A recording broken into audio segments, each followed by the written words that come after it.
All right, greetings in Jesus' name. God bless you all. It is a blessing to be here. I'm so thankful for this opportunity once again to be together in this way, to seek the Lord together, to rejoice in His goodness. So, I want to talk this morning.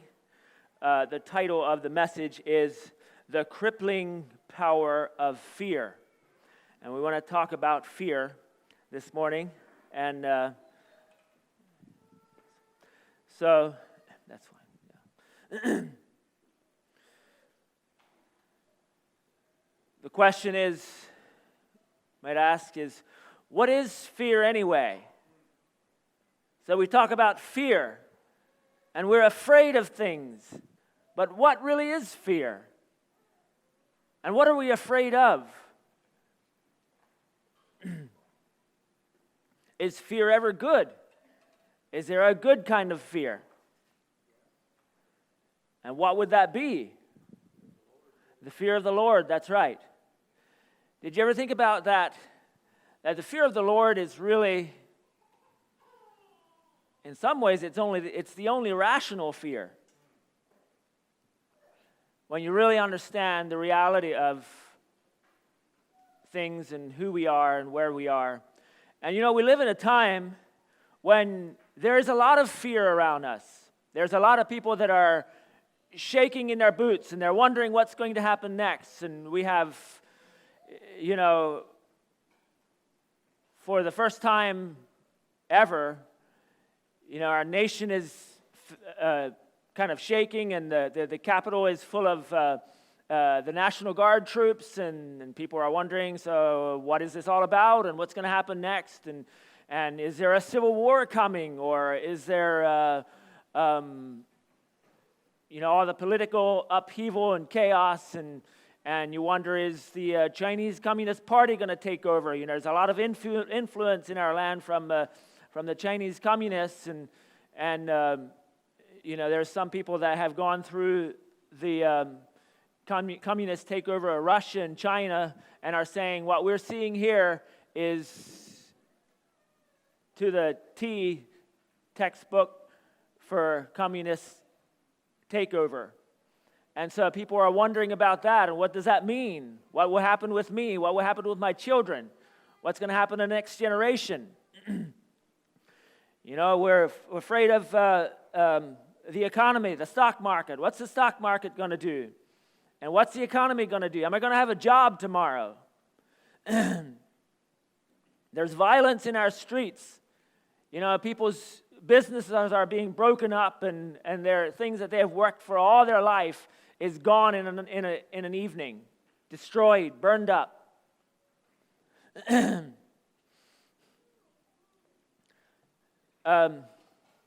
Luke chapter 21 speaks to these things.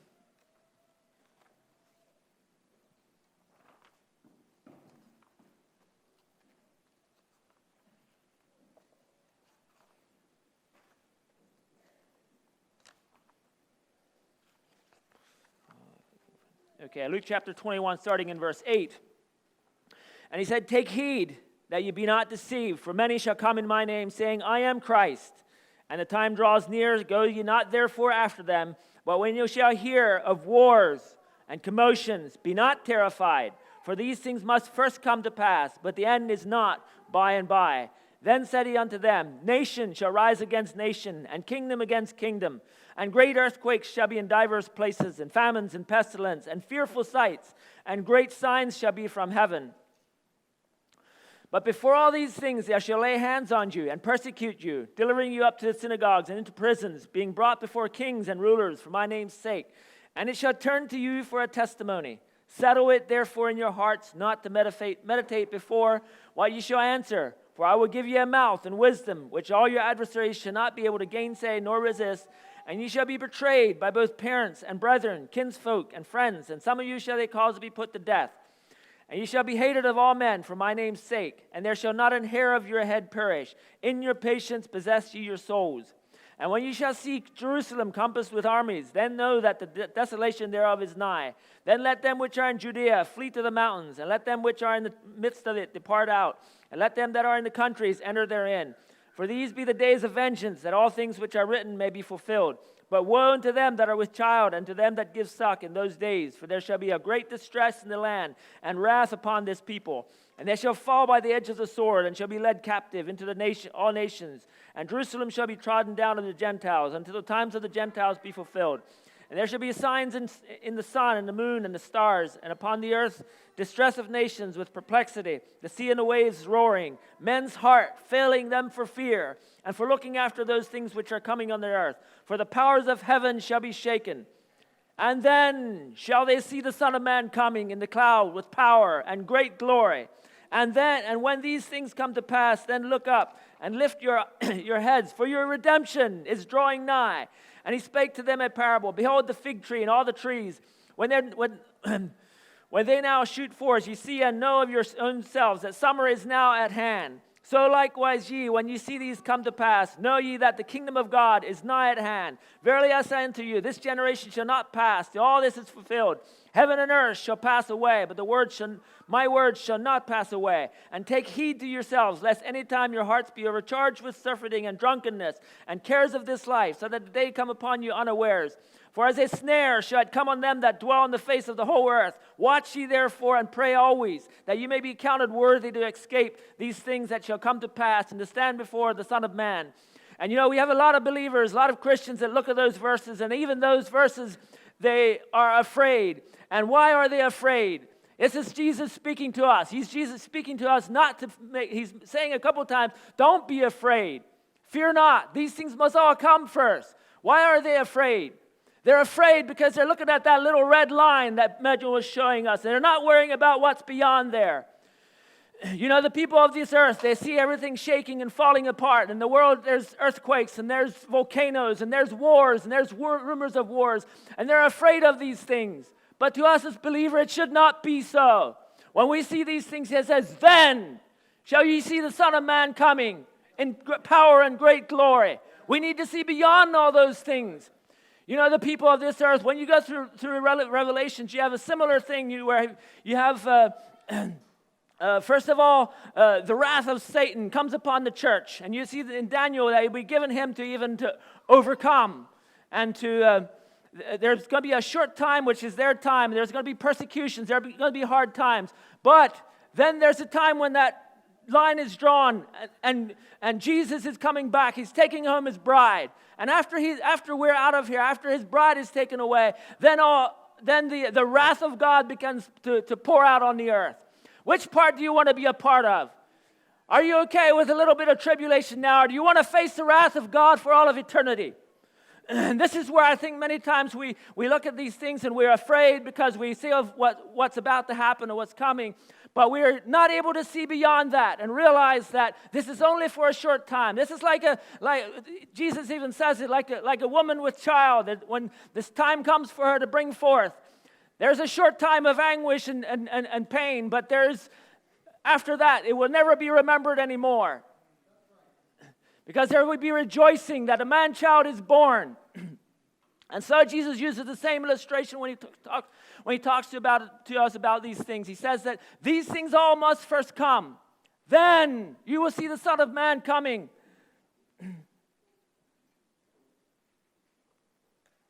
Heaven and earth shall pass away, but my words shall not pass away.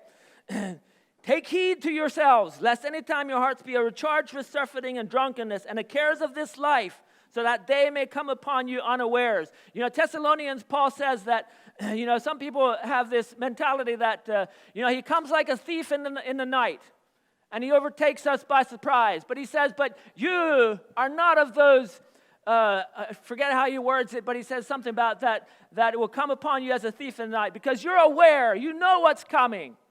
And you see these things, like he says, when we look at the fruits in the spring, when we see the trees budding, we know that summer is coming soon. Just the same way, when we see all these things happening, we know that, don't be afraid. This means our redemption is drawing near. The time will come that God will judge the kings of this world, and we will be taken with him into glory forever. And all of these things Jesus says not to scare us, but to comfort us. And it is really a comfort to me oftentimes when we look at what's happening and what's going on in the world around us, and we realize that we're not surprised by these things. Jesus told us this is what's going to happen. Why should we be surprised? Yes, we will face hard times. We'll face tribulations and persecutions and all those things. But it only means that our redemption is drawing near. He is faithful who has promised. He will not let us down.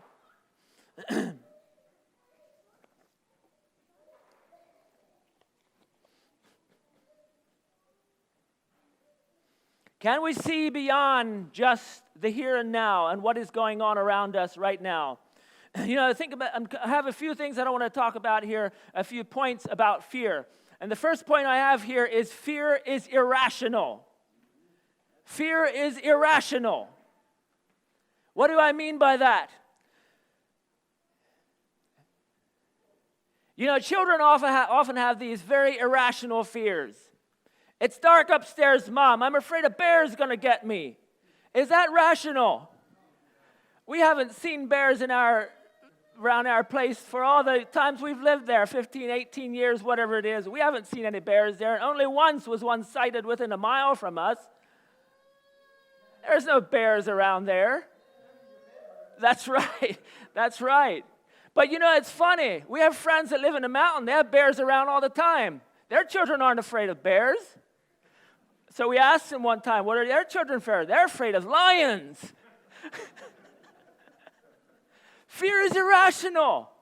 Always afraid of something that probably will never happen, has very little chance of happening. Those are usually our worst fears. I had a good friend that was afraid of heights, and he would have to almost close his eyes and look straight ahead when he's going over the Normanwood Bridge because it's 200 feet off the river. But he loved flying. Now, how does that make sense? Fear is irrational. It never makes any sense. Like I said before, there's only one fear that really is rational, and that's the fear of God.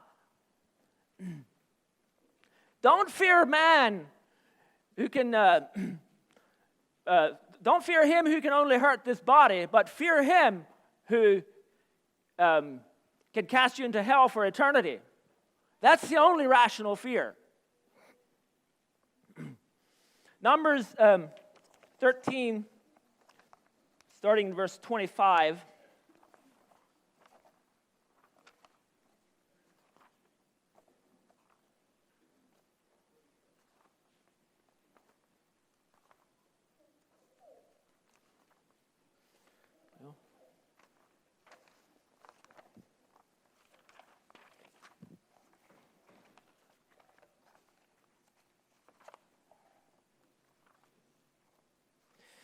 Okay, so here the context is that the spies had been sent into the promised land to spy out the land and see what they find. And so they came back and they said, it's wonderful. There's a great land. I mean, there's fruit there. Like, you know, they're carrying a big bundle of grapes with two men.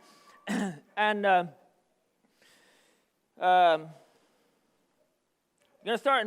I'm just going to start reading down through there. And they returned from searching of the land after 40 days, and they went and came to Moses and Aaron and to all the congregation of the children of Israel. And unto the wilderness of Paran, to Kadesh, brought back word unto them and unto all the congregation, showed them the fruit of the land, and they told them and said, we came unto the land whither thou sentest us, and surely it flows with milk and honey, and this is the fruit of it. Nevertheless, the people be strong that dwell in the land, and the cities are walled and very great. Moreover, we saw the children of Anak there. The Amalekites dwell in the land of the south, and Hittites, and the Jebusites, and the Amorites dwell in the mountains, and the Canaanites dwell by the sea, by the coast of Jordan. And Caleb stilled the people before Moses and said, let us go up at once and possess it, for we are well able to overcome it. But the men that went up and said, we be not able to go up against the people, for they are stronger than we. They brought up an evil report in the land which they had searched unto the children of Israel, saying, the land through which we have gone to search, it is a land that eateth up the inhabitants thereof. And all the people that saw it, that we saw in it, are men of great stature. There we saw the giants, the sons of Anak, which came of the giants. And we were in our sight own sight as grasshoppers, so we were in their sight. And all the congregation lifted up their voice and cried, and the people wept that night. And all the children of Israel murmured against Moses and against Aaron. And the whole congregation said unto them, Would God that we had died in the land of Egypt, or would God we had died in this wilderness? Wherefore hath God brought us into this land to fall by the sword, that our wives and our children should be a prey? Were it not better for us to return to Egypt? And I'm going to quit reading there, but it goes on. So there was only 2 men out of the 12 that had faith, that believed that they were going to enter in it. Now think about the irrationality of their fear here. So they're going into this land. They had just come out of Egypt. They had been in bondage in Egypt. God had miraculously taken them out of Egypt. All the plagues and the things had come upon the Egyptians, and God had pretty much wiped out the whole Egyptian army without them lifting a little finger. And then he brings them out, and they come out to the Red Sea. And they're in a corner again, and the Egyptians are coming after them. And then God opens up the Red Sea, and they go through the Red Sea into the desert. And just like that wasn't enough, then God, in the desert, he provides for them. They come to a place where they have no water. And how much water does it take for 3 million people plus all their cattle and whatever? You're talking train loads of water here, not just a little trickle. And God provided all of that. And then when they were hungry, he had manna coming down from heaven. Think about the irrationality of their fear. Now they're coming to these people there in the promised land, and to say they're too big, we can't do it. How many times do we find ourselves in a place like that, where the children of Israel were at that point, where we forget to look back and remember what God has done here and there and back there, and we're looking forward and we see the giants before us, and we're shivering and shaking and we're afraid. Do we not serve the same gods that the children of Israel served? Is he not just as powerful today as he was then? Think about all the miracles he's done in your life. Many of us who've believed for a few years, we can look back and we can say, I remember that back there and what God did there. And I remember here God pulled me through that one. And here I was so discouraged, I thought I'd never experience joy anymore. God pulled me through all of that. What is there that he can't do? Is his arm too short? I think about David. He comes up against a giant. All the children of Israel, they're in the mountainside afraid of this giant. What does David say? Is there not a cause? Why doesn't somebody take this guy out? He's blaspheming the armies of the living God. Take him out. Isn't there a cause? Where are we today? Is there not a cause? Is there not a reason for us to fight? We're in a war. This life is not a joke. There's people dying all around us. There's people afraid, and there's fear everywhere we go. People are talking about things and wondering what's going to happen. Suicide rate is up. More people dying from suicide now than COVID-19.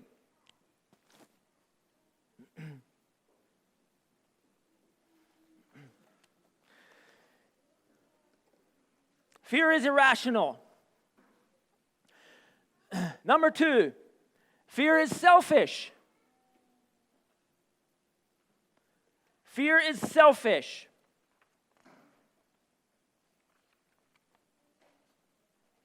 Go to 1 John chapter 4.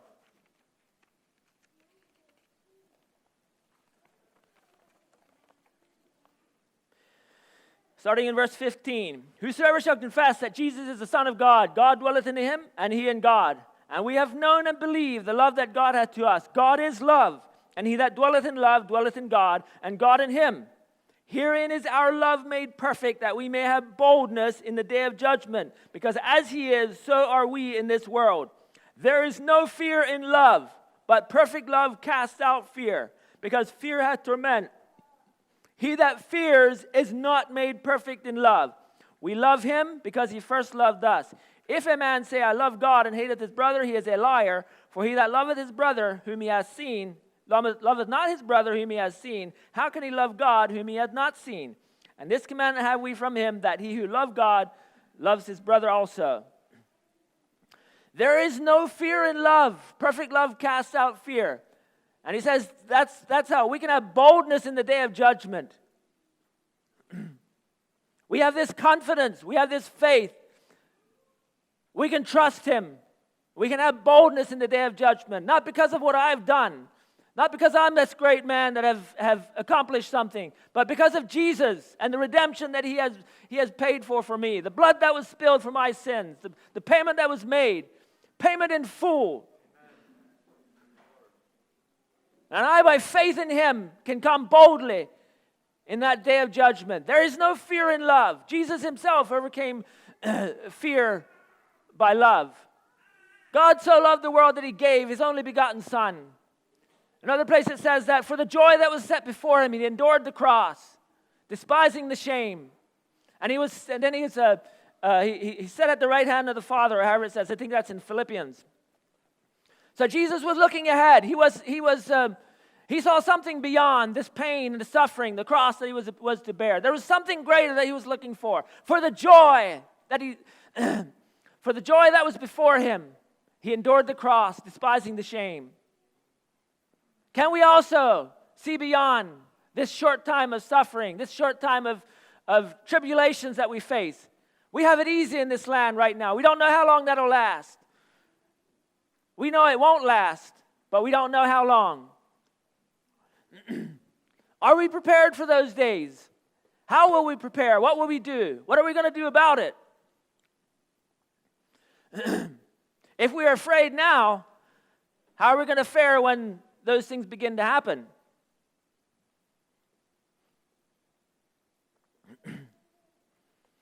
Fear is selfish. Perfect love casts out fear.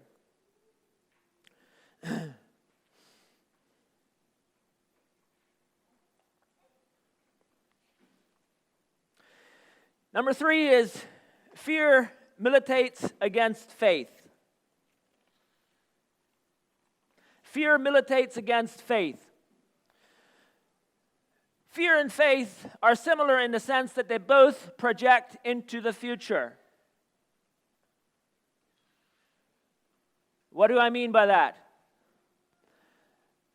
Fear looks into the future and is anxious. Faith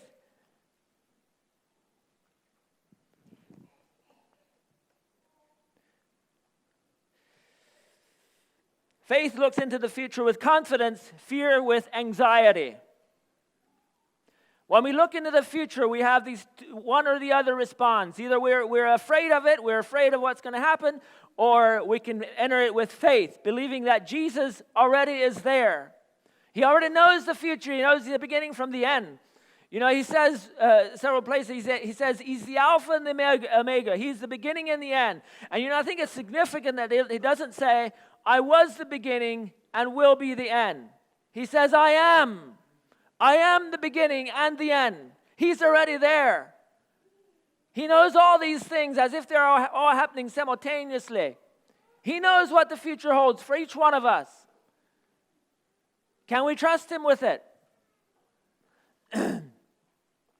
Fear militates against faith. Fear and faith cannot dwell together.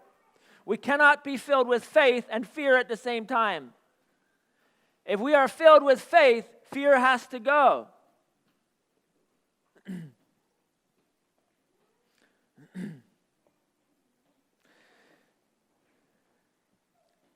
Luke chapter 12, verse 32 says, Fear not, little flock. It is the Father's good pleasure to give you the kingdom. It is the Father's good pleasure to give you the kingdom. He is not stingy. It is his good pleasure. He wants to give it to you. But there's a war to be fought before that time. We're not there yet.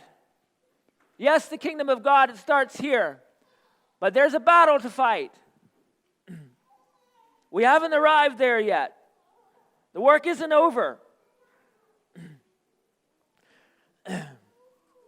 Revelation chapter 2, starting in verse 8. And the angel of the church in Smyrna, these things saith the first and the last, which was dead and is alive. I know their works, and tribulation and poverty, but thou art rich, and I know the blasphemy of them which say they are Jews, and are not, but are the synagogue of Satan. Fear none of these things which thou shalt suffer. Behold, the devil shall cast some of you into prison, that ye may be tried, and ye shall have tribulation 10 days.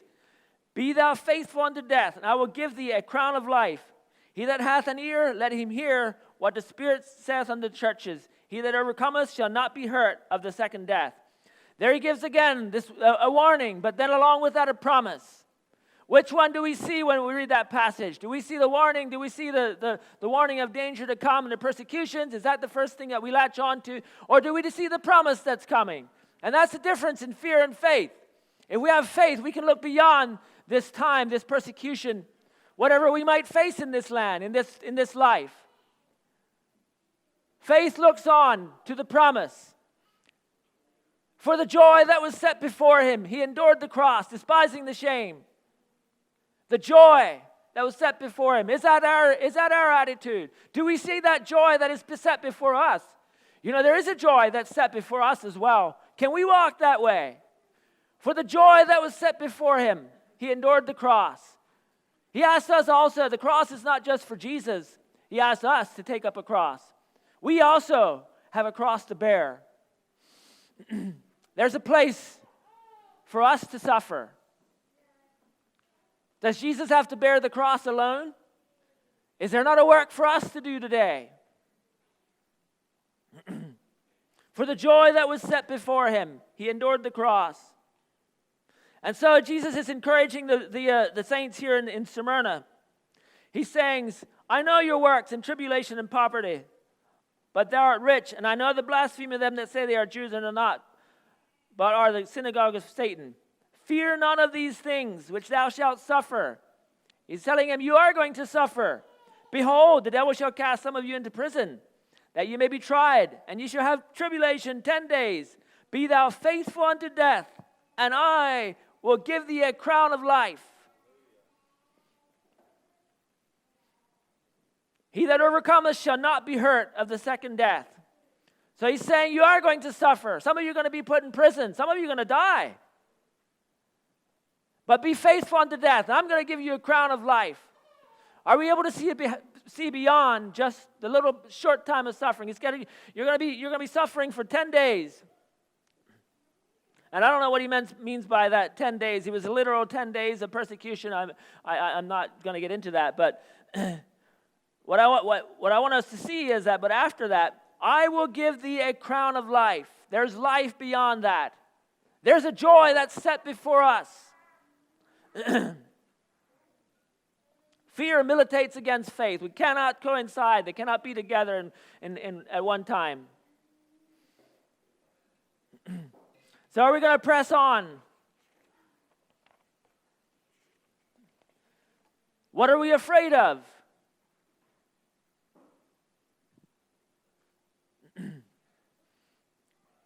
You know, it's interesting also that, talking about the children, how we have similar kind of irrational fears.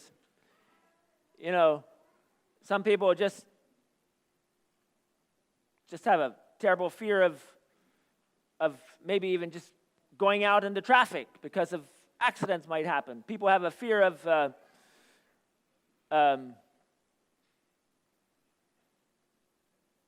you know, all kinds of strange things. You could fill in the blanks there. People that come up with the fears that they have. Yeah, exactly.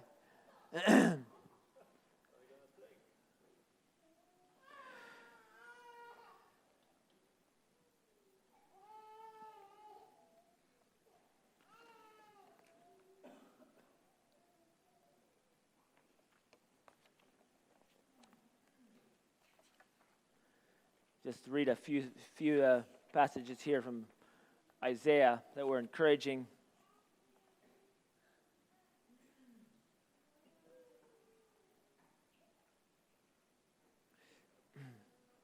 Isaiah chapter 44.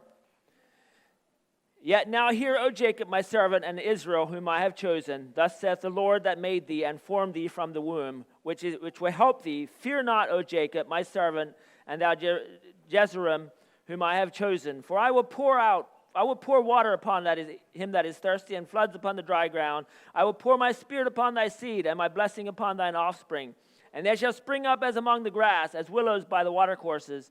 One shall say, I am the Lord's, another shall call himself by the name of Jacob. Another shall subscribe with his hand unto the Lord, surname himself by the name of Israel.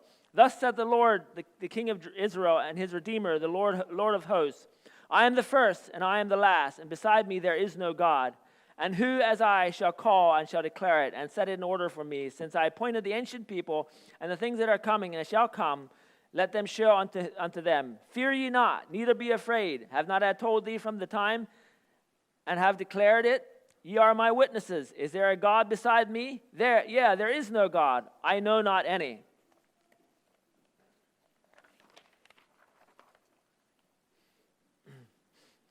Isaiah 41, verse 10 through 20. Fear thou not, for I am with thee. Be not dismayed, for I am thy God. I will strengthen thee. Yeah, I will help thee. Yeah, I will uphold thee with the right hand of my righteousness. Behold, all they that are incensed against thee shall be ashamed and confounded. They shall be as nothing. They that strive with thee shall perish.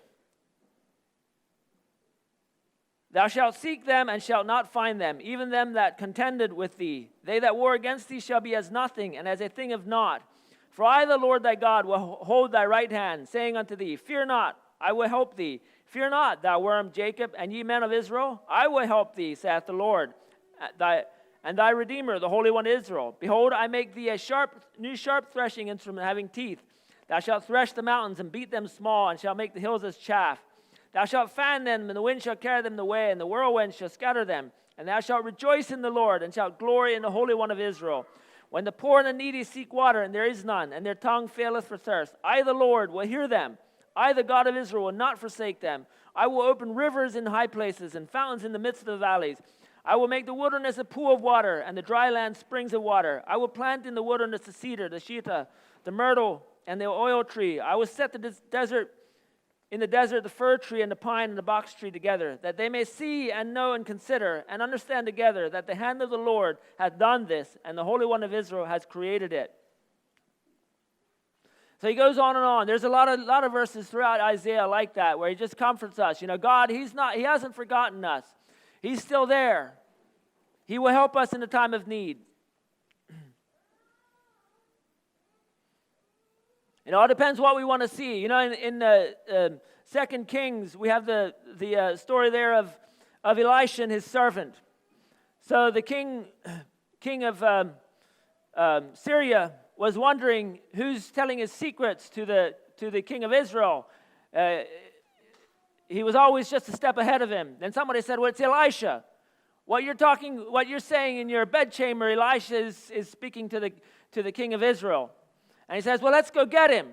So they go to where he is, and they surround the city. And they wake up one morning, and the city is surrounded by the Syrians. And 1 Kings chapter 6:15. And when the servant of the man of God was risen early and gone forth, behold, an host compassed the city, both with the horses and chariots. And his servant said unto him, Alas, my master, how shall we do? And he answered, Fear not, for they that will be with us are more than they that be with them. So how could he say that? So they're compassed about with the Syrians. They're all around the city. And then it says, and Elisha prayed and said, Lord, I pray thee, open his eyes that he may see. And the Lord opened the eyes of the young man, and he saw, and behold, the mountain was full of horses and chariots of fire round about Elisha. So he saw all the chariots and horses and the army surrounding the city there. And he says, what's going to happen with us? He was afraid. Elisha, he wasn't concerned. He says, there's more with us than with them. And he opens his eyes and he looks around, and the whole mountains are full of chariots of fire. Do we believe that today? Is that true for us? God is well able. Even Jesus said when he was on the way to the cross, I could just ask and he'd give me 10,000 angels. or 10 legions, or whatever it says. I forget exactly. But anyway, that's so for us too. And it doesn't mean that we're not going to suffer. He says we are going to suffer. Some of us will suffer persecution. But he's still there. He's there in the midst of that. He will not forsake us, leave us, nor forsake us. He's always with us. And Elisha just gave him a different perspective. Opened his eyes, and he could see into the heavenlies and see that they were not alone. There was a great army surrounding them.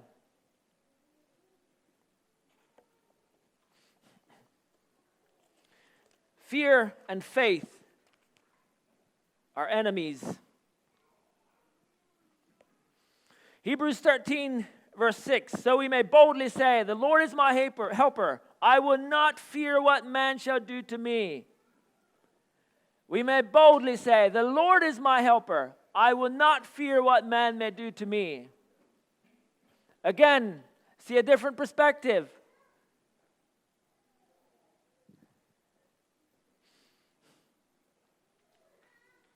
The next point, number 4, is fear is a damnable sin. Do we ever see fear as a sin?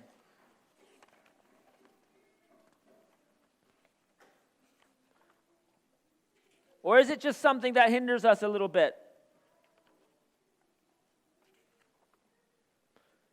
Revelation chapter 20.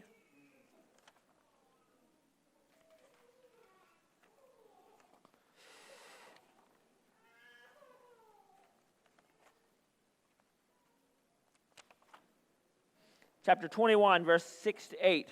And he said unto me, it is done. I am Alpha and Omega, the beginning and the end. I will give unto him that is athirst the fountain of water of life freely. He that overcometh shall inherit all things, and I will be his God, and he shall be my son. So there, first of all, gives the promise there for those who believe, for those who have faith. Then he says, verse 8, but the fearful, and the unbelieving, and the abominable, and the murderers, and the whoremongers, and the sorcerers, and idolaters, and all liars shall have their part in the lake which burneth with fire and brimstone, which is the second death. Wait a minute. The fearful. It's the very first one there. How can that be?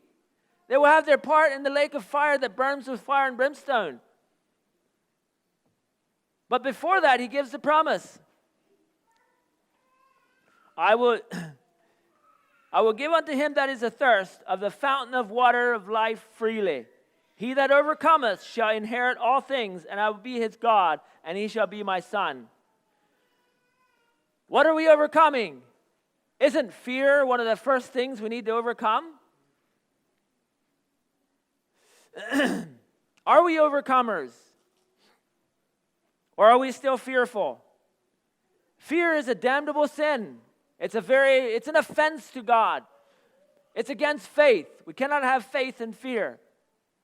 And so the next one there is, he says, the fearful and the unbelieving. Those two go together, fearful and unbelieving. You can almost say that the only reason you can have fear is because you're unbelieving.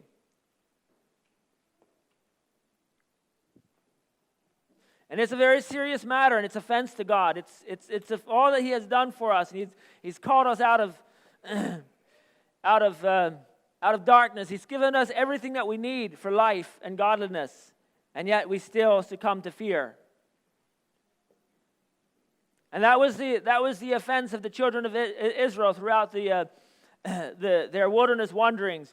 You know, if you ask somebody, so what was their awful sin that they weren't allowed to enter into the promised land? And you might say, well, because they built up this calf and were worshiping this calf, or because they created whoredom with the Midianites or whatever it was, or because a lot of things you could say, but really when it comes down to, if you go to the New Testament, he says, because of their unbelief, they entered not in. Because of their unbelief. And that unbelief then produces fear. The spies, 10 of the spies, they saw the giants, and the walled cities. 2 of them saw a God that can conquer. They remembered the Red Sea. They remembered the plagues in Egypt. They remembered the water coming out of the rock. They remembered the manna coming down from heaven. And they said, this is a small thing for our God. Let's go conquer it right now. Why are we sitting around waiting? Let's do it. Is that the attitude that we have today? That is the attitude we should have. What are we afraid of? Don't you remember the Red Sea? Don't you remember the deliverance from sin that God has given you? Don't you remember the mighty miracles that He's done in your life? Is there anything too great for our God? Is He not almighty?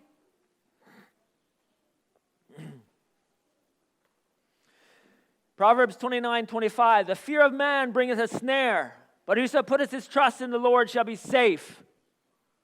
How many of you know what a snare is? So in the early days of America, I think it was Captain John Smith, I forget, they were walking through the woods and just kind of wandering along, and all of a sudden he's hanging by his feet in a tree, totally unsuspecting. The Indians were using snares to catch deer and other wild animals. And what a snare was, it was a rope, and it had a loop on the ground. And then they took a sapling, a tree that was bowed down, and then they staked it to the ground somehow and put a trigger there. And when the deer came walking through there, it stepped into that loop and then hit the trigger, and the sapling would snap up, tighten the rope around its leg or neck or whatever, and it would be hanging there in the tree. And I think it was Captain John Smith, I'm not sure exactly. One of the men there came up to this sapling that was bent over double, and he was curious, and he walked right into this snare, totally unsuspecting. He's lifted him right up off the ground. The fear of man brings a snare. You walk in it completely unaware, and you don't know what's happening to you. And it gets you just like that.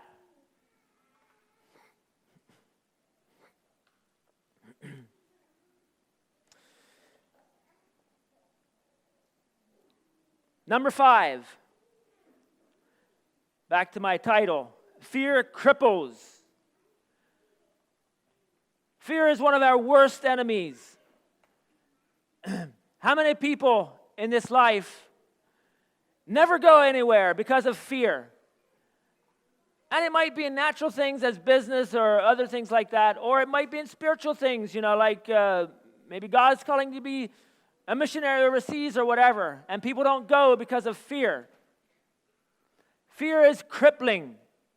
How many people never reach their potential because of fear? What if I go broke? What if I fail? What if the business isn't successful? What if I'm not successful in missions and I have to come back home again? Those things happen.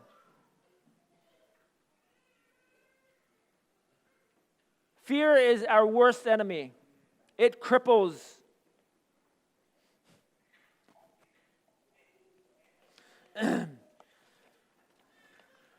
Deuteronomy 20, verse 8. Here's a little principle that God laid out before the children of Israel. And the officers shall speak further unto the people, and they will say, so he's talking about gathering together an army and getting ready to go to war. And he says, and the officers shall speak further unto the people, and they shall say, what man is there that is fearful and faint-hearted? Let him go and return unto his house, lest his brother's heart faint as well as his heart. We're going to war, brothers, sisters. If you're fearful, go home. So this is what he's saying here when he's gathering his army, his soldiers together. If you're fearful, go home. We don't need you. You'll destroy the morale of the rest of the army. We can't use you. Go home. And then we see further on there where in Judges, the land was overrun by the Midianites, and God calls Gideon.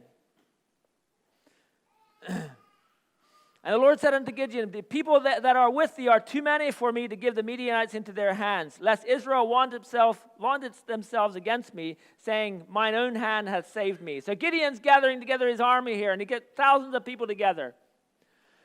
And God says, that's too many. You need to weed it out a bit. And the first thing he does is, now therefore go to proclaim the ears of the people, saying, whosoever is fearful and afraid, let him return and depart early from Mount Gilead. And the return of the people 20 and 2,000, and there remained 10,000. So he had some 30,000 soldiers there, and 2/3 of them were afraid. And he says, send them home. We can't use them. If you're fearful, go home. And then we know the rest of the story. That was still too many. And he finally dwindled them down to 300.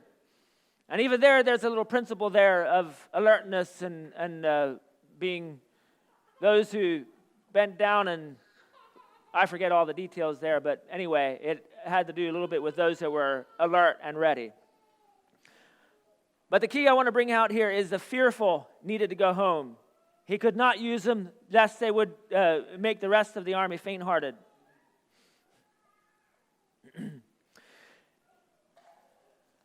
Let's go to Luke chapter 19.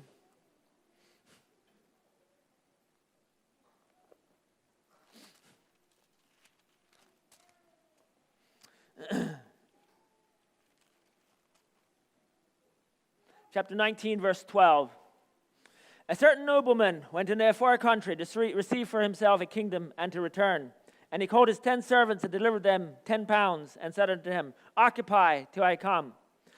But his citizens hated him and sent a message after him, saying, we will not have this man to reign over us. And it came to pass that when he was returned, having received the kingdom, then he commanded these servants to be called unto him, to whom he had given the money, that he might know how much every man had gained by trading. Then came the first, saying, Lord, thy pound hath gained 10 pounds. And he said unto him, well, thou good servant, because thou hast been faithful in very little, have thou authority over 10 cities. And the second came, saying, Lord, thy pound hath gained 5 pounds. And he said likewise to him, be thou also over 5 cities. And another came, saying, Lord, behold, here is thy pound, which I have kept laid up in a napkin. For I feared thee, because thou art an austere man. Thou takest up that which thou layest not down, and reapest that which thou didst not sow. And he saith unto him, out of thine own heart, out of thy own mouth will I judge thee, thou wicked servant. Thou knewest that I was an austere man, taking up that I laid not down, and reaping that I did not sow. Wherefore then gavest thou not my money unto the bank, that at my coming I might have required mine own with usury? And he said unto them that stood by, take from him the pound, and give it to him that hath 10 pounds. And they said unto him, Lord, he hath 10 pounds. For I say unto you that unto every one which hath shall be given, and from him that hath not, even he that hath shall be taken away from him. But those mine enemies which would not that I should reign over them, bring hither and slay them before me. Interesting little story, So he has these 3 servants. And in this case, he gives them each a pound. Another place, it's worded slightly different.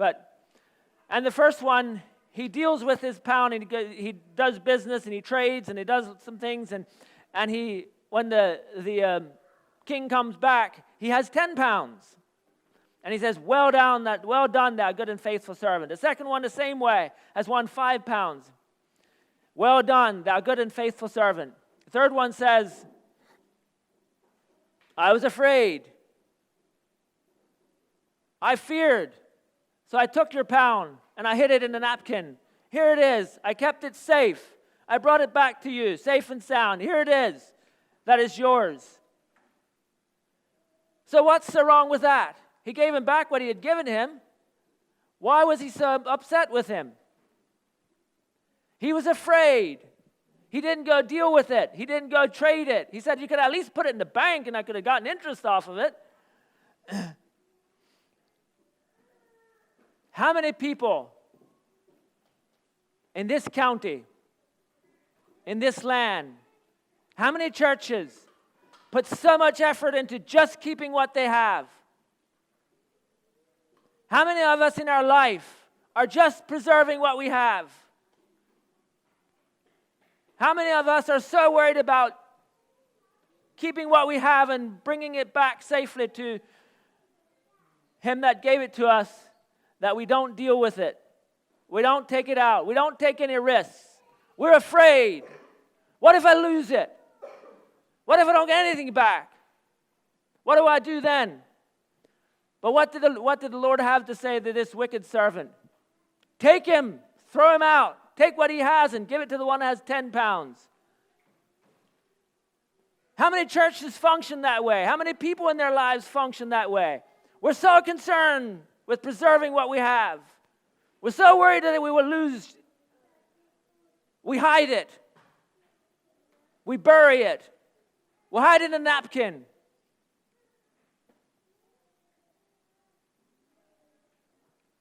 You know, it says in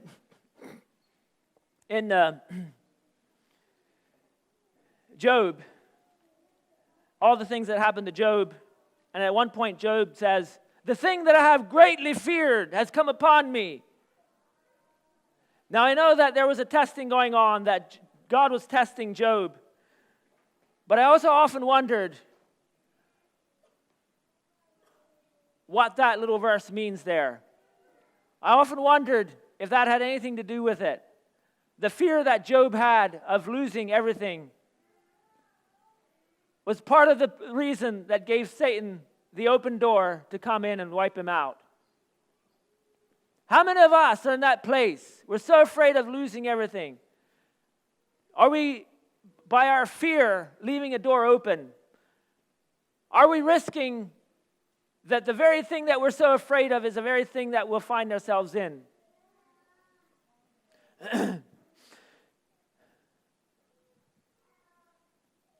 Can we all say with David, is there not a cause? Isn't there a greater thing to fight for? Is there not more land to conquer? Reminds me of Joshua. Joshua chapter 13.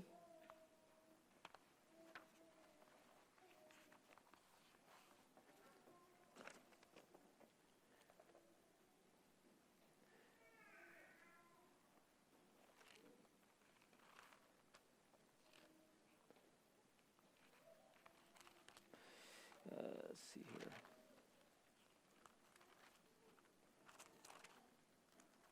So Joshua was coming up in age.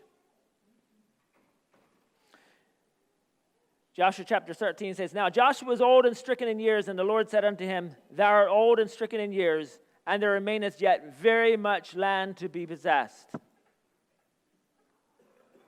And then he goes down the list of all the land that they hadn't conquered yet. And Joshua was about to pass off the scene, and he was passing it on to the next generation. You know, Joshua has done his duty. Joshua was put all his effort into it. He won many battles. He won much of the land. But, you know, at the end of his life, the Lord said to him, there's still much land for you to possess. There's still a lot of work to do. And what happened? They got complacent. They were happy with what they had. They got concerned about just keeping what they had. And it wasn't very long afterwards that the Midianites and the other people around them started to come in and take over. Such will be with us if we're so concerned with what we have that we're not going forward and conquering. You know, what is God saying to us? There's still much land to be conquered. We sit around and we are concerned about keeping what we have, or maybe even in some cases reproducing something that happened 500 years ago. And I want to say, is there not much more land to be conquered? Is that not much? Can we not go in and possess it? Let's move forward. I am thankful for what I have, for what my parents have handed down. I'm thankful for my heritage. I'm thankful for those things, the land that we have gained and what we do have. But I'm not satisfied with that. I hope my children aren't satisfied with that.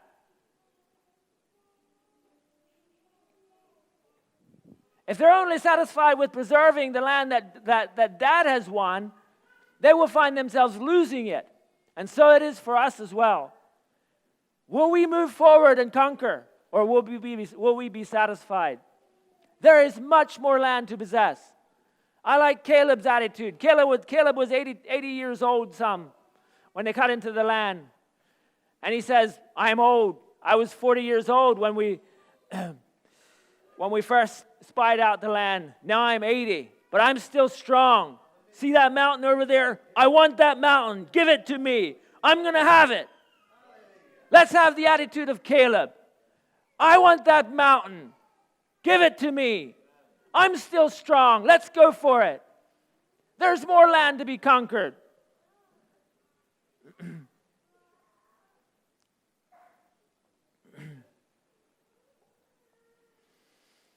There's a world out there that's dying. There's a people that are calling.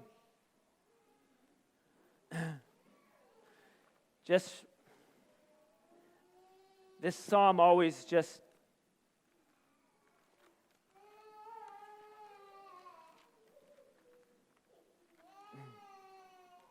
touches me. Psalms 142. Lord, I cry unto thee, make haste unto me, give ear unto my voice. When I cry unto thee, let my prayer be set forth before thee as incense, and the lifting up of my hands as the evening sacrifice. Oh, I'm reading wrong one. 141, 142.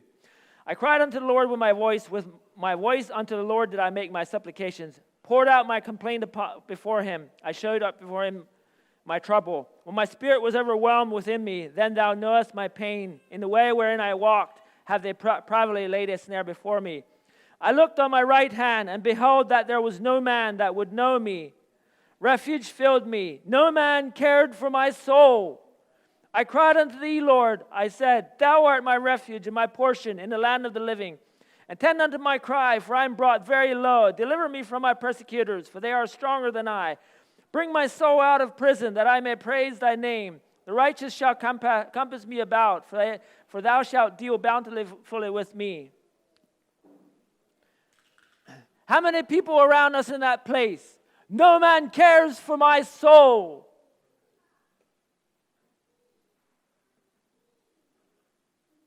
Are we going to reach out and find those people? Are we going to press on?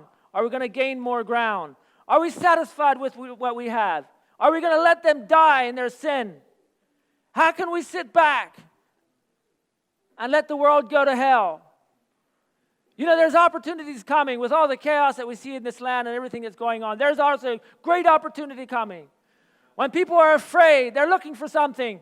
Is there anybody out there that cares for my soul?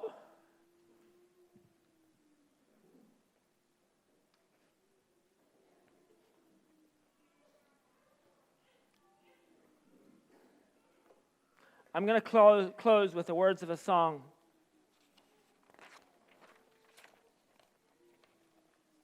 Am I a soldier of the cross, a follower of the Lamb?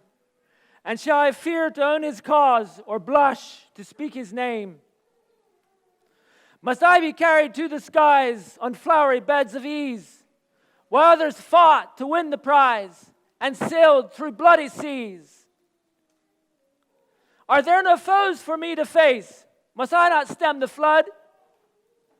Is this vile world a friend to grace, to help me unto God?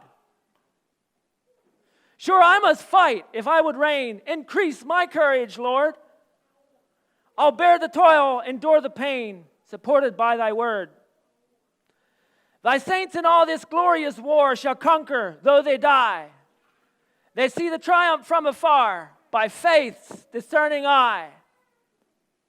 When that illustrious day shall rise and all thy armies shine, in robes of victory through the skies, the glory shall be thine. Amen.